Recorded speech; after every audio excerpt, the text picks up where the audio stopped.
What is Frosted Flakes? That is correct. I love how you answered in the Jeopardy format.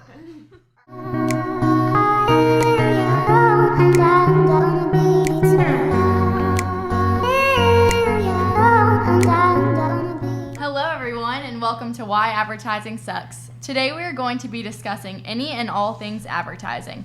My name is Callie Farrell and I'm a mass communications major here at Carolina. A fun fact about me is that I danced in the Macy's Thanksgiving Day Parade with my dance team in high school. Now all of my co-hosts are going to introduce themselves. Hey everybody, I'm Haley. I'm an advertising major, funny enough, and a fun fact about me is that I was super involved in theater in high school. Hi everyone, I'm Aisha. I'm a journalism major, and a fun fact about me is that I can speak Polish. Hey everybody, what's going on? My name is Ryan. I'm a broadcast journalism major, and a fun fact about me is I play the saxophone. Hey guys, I'm Lindsay. I'm a visual communications major, and a fun fact about me is that I hate coffee. So, to start out this podcast today, I thought it would be kind of fun if we started out with a game to keep things interesting. That's a great idea. So, this game is called Guess That Slogan. So, I'm going to read a slogan, and whoever buzzes in first is going to be able to guess the company or the product or whatever that the slogan is for. So, does everyone have their buzzers? All right, so we're going to go around the circle. So, first, Callie, what is yours? I love it. All right, Aisha, what is your buzzer? Bazinga. Okay, great. Ryan? Wow, classy. All right, Haley? All right, perfect. So each buzzer goes with the one person, and so whoever's buzzer I hear first will be able to answer. So, is everybody ready to play Guess That Slogan? Yeah, all right. Okay, the first slogan I have, I'm gonna say the slogan, and then I'm gonna go 3, 2, 1, okay? The quicker picker-upper. 3... I had to say it, Aisha! Aisha, you ruined the game. I'm just kidding. I'm supposed to say 3, 2, 1, sis. It's fine. Okay. Just go, Aisha. Just go. Okay. It's fine. It's the Swiffer. No. What? That's wrong. Go, Callie. Go. It's Bounty. Yes! It is indeed Bounty. So that point goes to Callie. Okay. Very nice. All right. Round 2. Is everybody ready? Yep. Let me count down. All right, this one is Let's Go Places. 3, 2, 1. Bazinga. Aisha? Toyota. Yes, good job. Yes, that one was Toyota. All right, round 3. Ready? They're great. 3, 2, 1. Bazinga. Okay, I want to give that one to Ryan this time because he was ready. Go ahead, Ryan. What is Frosted Flakes? That is correct. I love how you answered in the Jeopardy format. All right, round 4. Okay, this one is It's Finger Lickin' Good. 3, 2, 1. I'm gonna give it to Haley.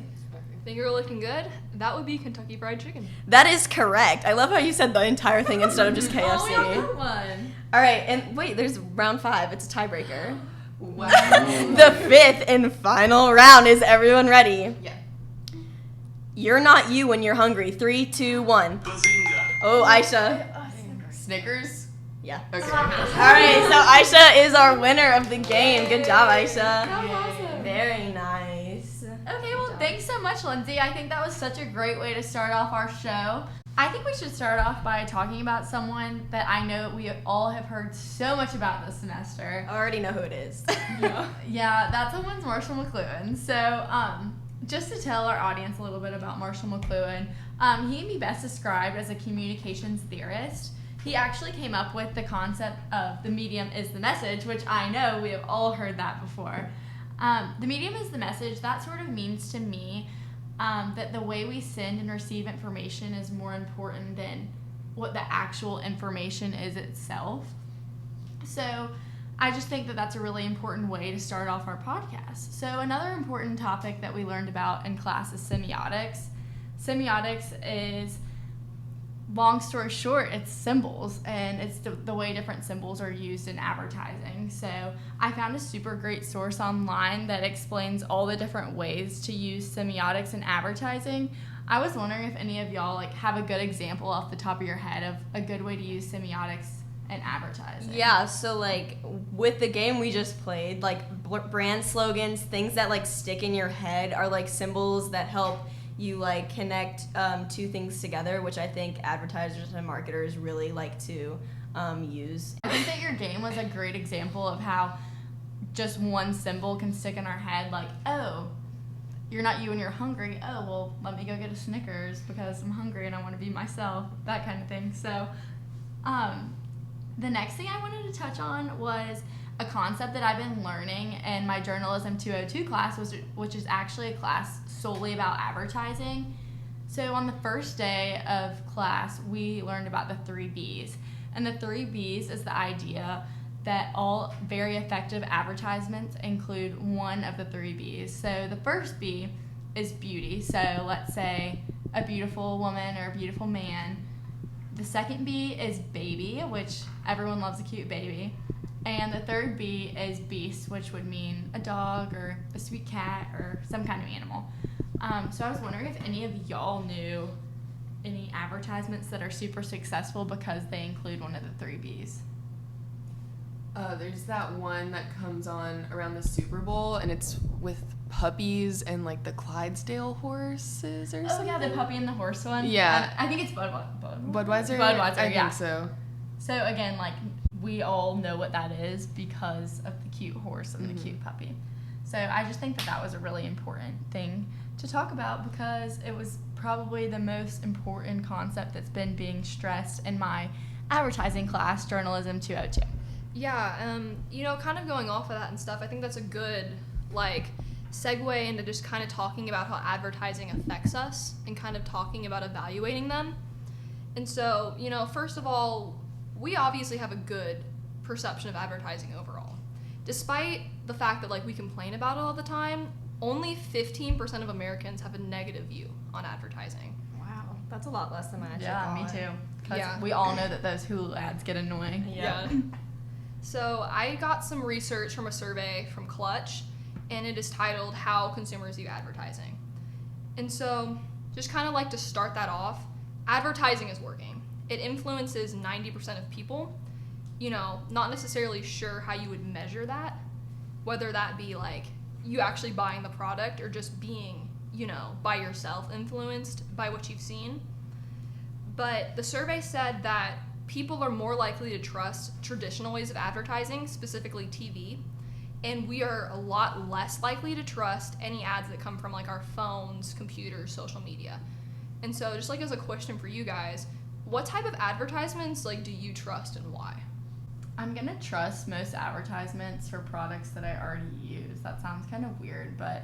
No, I know what you mean. It's like Makes they've sense. established that like ethos with you. Like they have that credibility. You're like, oh, I already love this product, so like I'm gonna continue to trust it until something horrible happens or something like that. Like the good paper towel commercials, which we talked Yeah. about earlier too. Of course, I'm gonna want the paper towel that they showed on the commercial that picks up the most mess. So yeah. Yeah, so according to the study, respondents say that they don't trust social media ads because they're unregulated, easy to make, and very cheap to make. And so I think that a lot of their skepticism comes from like the no thought or like no trouble that you have to put into it, and basically that anybody can do it, which kind of reminds me of like the viruses and malware that you can really easily get on your computer if you click on a pop-up ad or something like that.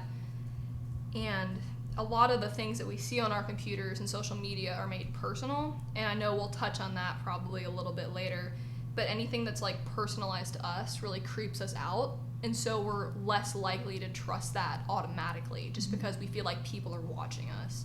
Yeah, and this idea of ads being too specific and how that makes people less comfortable with the advertisements they see is actually a paradox that advertising companies experience. And this goes along with there's two parts to this paradox, that people are made uncomfortable when ads are far too specific to them, and this is called micro-targeting. And then the other part of this is that sometimes the niche audiences that are found through micro-targeting are so small that they're not even profitable to the company.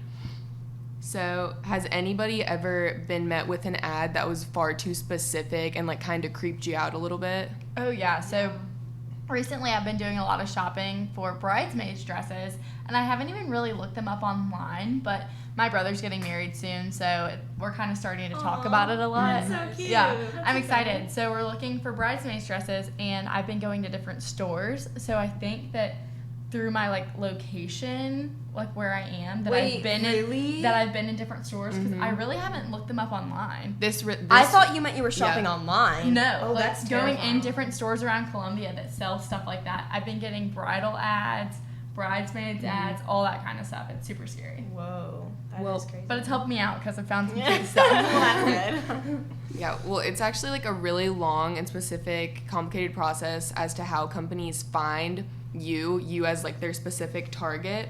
So it starts with audiences being split into their different segments through really simple information that you put onto your online profiles like Facebook. So they'll split you up demographically, geographically, where you are, which is Callie's situation, and psychographically. So the 3-step process starts with setting up the target audience. So companies will apply filters to their ads based off of really simple information that they can find out really easily from you, such as what gender you are, what age you are, and what location you are. And then they'll add additional targeting to this, and people called data brokers, they are basically paid to find out the most information they possibly can about you from all over the internet, such as whether you have children, if you're divorced, or even if you have a mortgage. Wow.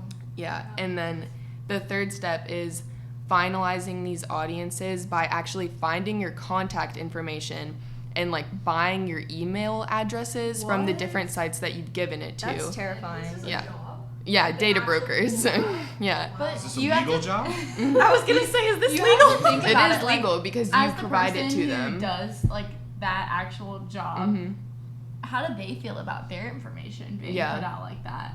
They're on the other side of that, so that's Because Yeah. I wouldn't want to be the person to do that to everybody else if I was uncomfortable with it. But Facebook recently got into a really big controversy that I'm really sure everybody's heard about with, them publicly being known that they were selling everybody's information. And so this brought up the question recently about, are people okay with this? Is this allowed? Is this morally, okay? So I just want people to remember that when you use a free online site such as Facebook or Instagram or Snapchat, it's not actually free, because if you're not paying for a service, then you are technically the product. So all of this talk about products and social media and advertising has really got me reflecting on something that I've been thinking about a lot recently, which is how prominent advertising and products and just attempting to sell things on social media and streaming platforms and all of these new developments, how it's changing so much. And one thing in particular that's really interesting to me is that products are being sold over accounts on social media that I would have never expected to be sold over. I follow personally on social media a lot of comedy things, a lot of just entertainment in general, and even those kinds of people they're just shoving products right in my face every other time they post. And it's bothersome to me right now, but recently I've learned to accept that that's probably where we're headed. So another platform that's pretty much related to social media, but honestly I would consider more of a streaming platform now, is YouTube. And right now I have the YouTube official site where they are laying out the guidelines for what content your videos must have in order for them to be, I guess, suitable for advertisements. And just looking down this page, I'm already seeing some major flaws, and it's kind of a very unpolished system, because what I'm seeing is their regulations are related to hateful content and controversial issues and sensitive events. And for me, this really begs the question, who is behind YouTube? What kind of committee do they have that's regulating these things? What do they consider hateful? Because if I decided I want to make a YouTube career, which is something that's extremely common these days, what am I not allowed to say? What can they say is hateful, even though from my point of view it's not hateful? Yeah, I How agree. can they all of us at this table can have a different opinion of what hateful is. if I make a point about, so I'll say right now I'm conservative. So if I make a point about I think this candidate is the best, and for some reason the person on the other side of the screen disagrees with me and they can somehow twist it into hateful content, then why should my pay from advertisements be blocked by them? And why can I not talk about a controversial event without being completely silenced, essentially, monetarily? So speaking of advertisements, I actually just got a pop-up ad on my computer, and I cannot express how frustrated I am with that. Gosh, those are always so annoying. I always get those at the worst time. And that's actually a really good coincidence and a great segue into actually what I want to talk about, which is online advertising. So first I wanted to bring up the life cycle of a medium and like how the internet right now is reaching its peak for advertising. So from the textbook that I've read through, I can tell you there are 5 different steps in the life cycle of a medium. First is innovation, second is penetration, third is the peak, fourth is the decline, and fifth is adaptation. And so right now I would definitely say that online advertising is at its peak. And the craziest thing is, who wants to guess, like, what was the year that you guys think online advertising, like, became a thing? I feel like it's more recent than we think. Okay, yeah. What do you think, though? Because I remember when I used to just like play on the computer as a kid. Yeah. There wasn't anything like that. I'm gonna say 2011. Yeah. I was Okay, that's a little recent.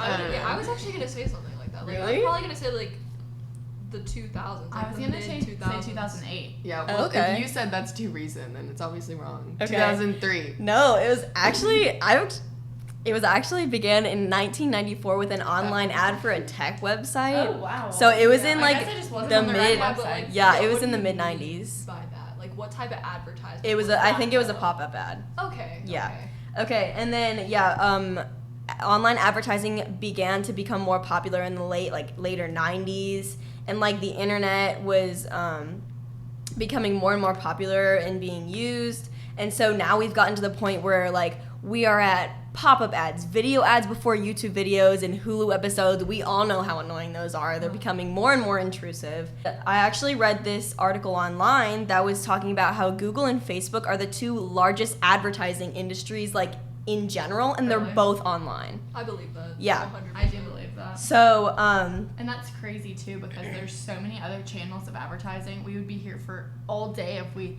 hit every single one of them. But I know in class we've talked about what do you call the ones that are put in TV shows? Commercials. No. product placement. Yeah. Okay. So I know we've talked a lot about in class. We've talked about product placement. We've talked about a lot of other things here. But the fact that the 2 biggest front runners for this Yeah. are online is so crazy. Television advertisements were at their peak in like 2011, and now we're like really transforming over to like the more online advertisements and stuff like of that nature, because it is decently recent. I know 1994 doesn't seem like it's recent, but like it's decently recent compared to like how far ago. My how far brother was ago? born then. He's not that old. To how long ago we had like television ads and all that kind of stuff. What I want to ask you guys is like, how far do you think like companies should be able to take their online advertising? Like, should they be able to like in YouTube videos, I know like some influencers, they literally have brand deals. They have that kind of stuff. Like, how intrusive do you think they should be, and what restrictions do you think there should be placed on like advertising companies? Well, I think this also goes back to what Ryan was talking about earlier with, I mean, you can't really say that you can't be, what word did they use for it? Hateful. Hateful, Controversial. yeah. Because we all have different versions of hateful. Yeah. So how could you even say that? So I don't know. I think that that's a really hard line to tell because everyone has different opinions. What do y'all think? Also, with like social media and influencers endorsing products and having brand deals and stuff, we as individuals have our own choice to consume their content or not. So they should be allowed, Yeah. and advertisers should be allowed You to. can click that unfollow. Yeah, exactly. Exactly. All right, and so my final question that I really want everyone here to think about and our listeners to think about is, where is advertising going to go next? Because every medium is in a life cycle. Like television is already starting to make its downfall. So after the internet starts to make its downfall, where are we gonna go? Like how much more intrusive, how much more innovative can advertisers get? You know what I mean? That's crazy. Well, I started thinking about this today in class when Dr. M was talking about how podcasts are kind of rebirth of radio and how people used to sit You're around. right. And so I feel like somehow my answer to this question, internet will have a rebirth. It will die, then have a rebirth in a different form. I never really smart. thought about it like that. Yeah, when I think about that, it kind of scares me because, like, Apple's already done a lot of crazy things with their phones. You're right. I'm afraid that, like, without even going to the internet, just being on, like, the front page of your phone, things can pop up. Yeah. You know Oh, what I don't I like mean? that. Like, once that our would be more phones like become... notifications that are just Oh. ads. That would. I feel like that could come. I don't know how well the public would I let don't that think it go would go on. over. Wait, But one way that I just thought about that something's already having a rebirth is with TV. Because you know how it used to be like Netflix, they just put the whole entire season of a show on at once. But now they're making it so you have to wait. And that's the same Yeah. thing. Because, you know, that was kind of exciting. That's what kept you engaged in a TV show is like, oh, this is the day that it comes on. And so now they're doing that again, you know? But like they're doing it through streaming networks. So Yeah. like I know there's like Hulu originals. Like I'm watching The Handmaid's Tale, and you have to still wait. I know. So it's not cable, but you still have to wait for it to So come it's out. kind of like It's like that They have anticipation. more opportunity to it's like advertise to you. when these rebirths happen, they just take the best parts out of the old things and like bring them back, you know? Like they're not going to bring back all of TV and all of the long commercial breaks, just the having to wait every week. And like with podcasts, it's just listening, but like, you know, we still have TV, so. But it's on a different media form, which is so crazy Whoa. and ties us back up to the front, where instead of having to sit next to your radio at home with the antenna and make sure that there's no static and make sure that it's connected, we can use any mobile device. I mean, if I listen to podcasts, I'm usually in my car, I put it on the aux, which isn't even an aux anymore, and then I listen to it. So that's also a crazy thing to think Yep. about. The medium. Medium is the message. Well, guys, I think that's all we have for our first and only episode. We hope We're never coming back. see, this is a one and done, but it's okay because we really hope that you enjoyed it and that we left you with lots of questions about the many different components of advertising. I know that I'll probably be thinking about this for a long For time sure. after today Yeah. because my mind's kind of blown. Now we'll be like more aware of it. yeah. More media literate. Mhm. Ooh, get 'em. So we genuinely hope that you enjoyed this and we want to thank you for listening. So for the last time, I'm Callie. I'm Haley. I'm Aisha. I'm Ryan. And I'm Lindsay, and this has been Why Advertising Sucks.